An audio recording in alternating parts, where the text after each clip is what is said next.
असं हे छान मऊ आणि अलवार आपल्या ज्या दशम्या आहेत त्या आपण आज कशा करायच्या हे बघणार आहोत. ह्या दशम्या तुम्ही अगदी कशासोबतही खाऊ शकतात. अगदी चवीला अप्रतिम होतात आणि त्या कशा करायच्या ते आज बघूयात. त्याकरता आपण इथे घेतलेला आहे एक मध्यम आकाराचा भोपळा. छान कोवळा बघून घ्यायचा आहे.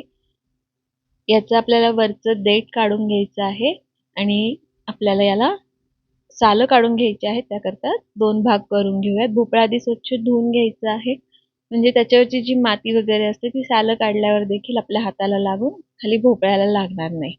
आणि भोपळा स्वच्छ करून आपण देठ काढून घेणार आहोत आणि या पद्धतीने याचे आपल्याला सालं काढून घ्यायची आहेत.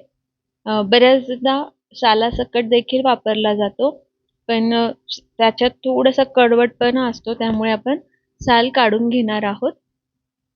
आणि याच पद्धतीने आता आपण हा उरलेला जो अर्धा भोपळा आहे याचं देखील साल काढून घेऊयात. आणि साल काढून झाल्यावर आपण हे किसून घेणार आहोत. या पद्धतीने आज जो आपण दाखवतो आहोत त्या पद्धतीने जर तुम्ही भोपळा केलात तर अगदी सहज ज्यांना भोपळा आवडत नाही ते देखील आवडीने खातील. कारण लक्षातच येत नाही की आपण जी दशमी खातोय किंवा पोळी खातोय ती भोपळ्याची आहे.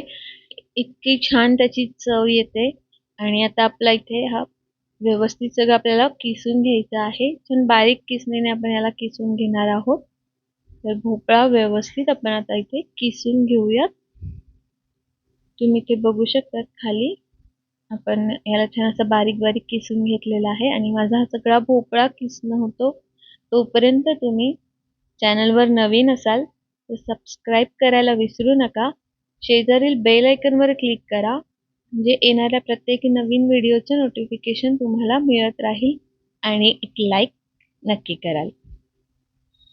की आपला इथे आता भोपळा छान सगळा किसून झालेला आहे. यामध्ये आपण टाकणार आहोत कणिक, म्हणजे जे गव्हाचं पीठ असतं ते आपण इथे घेतलेलं आहे. तर 2 कप इथे मी गव्हाचं पीठ घेतलेलं आहे. एका मध्यम आकाराच्या भोपळ्यासाठी 2 कप गव्हाचं पीठ पुरेसं होतं. त्यानंतर यामध्ये टाकलेली आहे जिरं पूड 1 मोठा चमचा. मिरची आणि लसूण कांडून घेतला होता 1 मोठा चमचा, तो टाकूयात. त्यानंतर हळद टाकलेली आहे. हिंग टाकलेला आहे अर्धा चमचा. आणि धना पावडर टाकणार आहोत 1 चमचा. यामध्ये आपल्याला टाकायचं आहे आता ओवा. ओवा असं डायरेक्ट न टाकता थोडासा हातावर घासून घ्यायचा आहे, म्हणजे चोळून घ्यायचा आहे, म्हणजे त्याचा जो सुगंध असतो तो छान येतो. तर या पद्धतीने आणि आपण यामध्ये तो टाकून घेणार आहोत. त्यानंतर आपण यामध्ये टाकणार आहोत तीळ. तिळीचाही एक चव असते अशी ती मस्त येते. आणि मध्ये मध्ये जेव्हा ती तीळ भाजली जाते, जेव्हा आपण दशमी भाजतो तेव्हा त्याची चव छान येते. तर यात आपण टाकलेलं आहे कोथिंबीर. आणि हे सगळं आपल्याला छान एकत्र करून घ्यायचं आहे, जेणेकरून भोपळ्याचं जे पाणी आहे त्यामध्ये आपलं पीठ व्यवस्थित कालवलं जाईल. यामध्ये मीठ टाकायचं राहिलं तर चवीनुसार मीठ आपण यामध्ये टाकून घेणार आहोत. आणि सगळं हे जे मिश्रण आहे हे एकत्र करून घेणार आहोत. भरून आपण आता पाणी टाकणार नाही आहोत यामध्ये, कारण मुळातच भोपळ्याला पाणी सुटतं आणि ते पाण्यामध्येच आपल्याला ही कणिक पूर्ण छान मळून घ्यायची आहे. जर गरजच वाटली तरच वरून पाणी वापरायचं आहे, नाहीतर एवढ्या भोपळ्यामध्ये आपण जी कणिक वापरली आहे 2 कप तेवढी व्यवस्थित भिजवली जाते. आणि जर तुम्हाला हवं असेल तर तुम्ही थोडी थोडी करून कणिक टाकलीत तरी देखील चालेल, म्हणजे तुम्हाला वरून पाणी ॲड करण्याची गरज पडणार नाही. तर आपण ह्यामध्ये व्यवस्थित याला सगळं मळून घेतलेलं आहे. तुम्ही इथे बघू शकता आपला गोळा छान तयार झालेला आहे. तर थोडंसं याला तेल लावून घेऊया आणि व्यवस्थित मळून घेणार आहोत. तर तेलामध्ये याला व्यवस्थित मळून घ्यायचं आहे, जेणेकरून पाणी जास्त सुटणार नाही आणि हाताला चिकटणार नाही आणि आपली कणिक देखील छान मळली जाईल. तर याचा असा व्यवस्थित आपण आता इथे गोळा बनवून घेणार आहोत. आणि लावण्यासाठी देखील आपण इथे कणिक घेऊयात. याला छान असं आता छोटे छोटे गोळे करून लाटून घ्यायचं आहे. त्याकरता इथे आपण एक छोटा गोळा बनवून घेऊया. तुम्हाला हवं त्या साईजने तुम्ही इथे दशमीसाठी गोळा घेऊ शकतात. मध्यम आकाराची दशमी तयार होण्यासाठी मी एवढा गोळा बनवून घेतलेला आहे. याला छान पिठामध्ये घेऊयात आणि पीठ लावून घेऊयात आणि याला व्यवस्थित लाटून घेऊयात.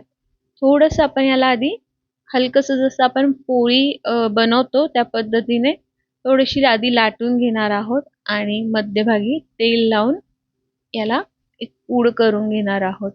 तेल व्यवस्थित पसरवून घेतलं आहे आणि मग पूड याला अर्ध करून घ्यायची आहे. परत वरून थोडंसं तेल लावून आपण जशी पोळी करतो 3 पुडाची 2 पुडाची त्या पद्धतीने आपण इथे करणार आहोत. आणि ह्या स्टेजला तुम्हाला जर हवं असेल तर तुम्ही याची अगदी त्रिकोणी दशमी देखील लाटू शकतात किंवा गोल आपल्याला तुम्हाला जसं आवडेल तशा आकारावर मी इथे गोल करणार आहे. तर आपण हे असं पटपट छान येते. जास्त कणिक वापरायची नाहीये लाटताना, कारण खूप जर कणिक लावली याला तर मग दशमी कडक होण्याची शक्यता असते. कडक म्हणजे अशी ती दामटल्यासारखी होते तसं होतं.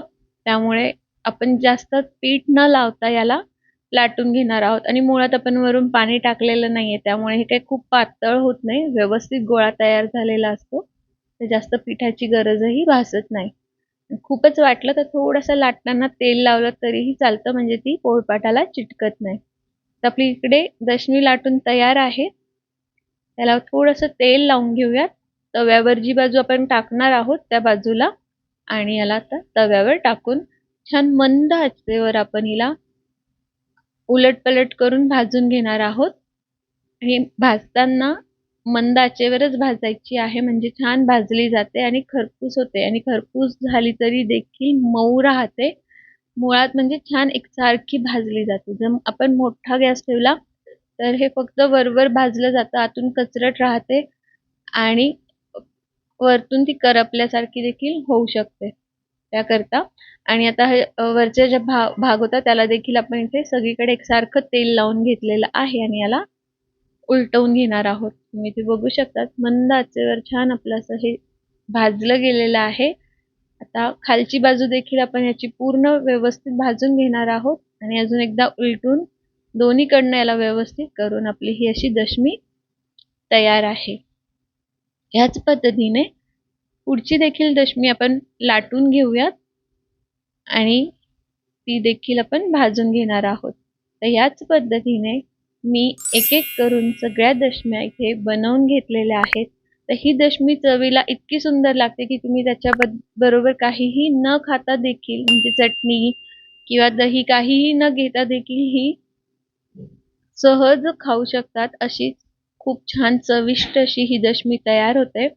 तरी तुम्हाला जर आवडत असेल तर तुम्ही लिंबाच्या लोणच्याबरोबर, दह्याबरोबर किंवा लोणी तुम्ही घेऊ शकतात यावर आणि तुम्हाला आवडेल त्या पद्धतीने चटणीसोबत, पुदिन्याच्या चटणीसोबत कशासोबत देखील ही खाऊ शकतात. तर इथे आपल्या ह्या अशा सगळ्या दशम्या मस्त तयार आहेत. तुम्ही इथे बघू शकतात अगदी मऊ अशा या सहज कोणालाही खाता येतील इतक्या मऊ आपली दशमी तयार झालेली आहे आणि ही आता सर्विंग प्लेटमध्ये घेऊन खाण्यासाठी तयार आहे. इथे मी तुम्हाला एक तोडून देखील दाखवते. सहज अगदी छान तुटते आहे. अगदी मऊ अशी आपली ही दशमी तयार झालेली आहे आणि ही लोण्यासोबत खाण्यासाठी मस्त अशी तयार आहे. तुम्ही देखील करून बघा. कशी झाली आहे? आवडली असेल तर कमेंट नक्की करा, लाईक करा, शेअर करा. भेटूया पुढच्या व्हिडिओ. तोपर्यंत नमस्ते.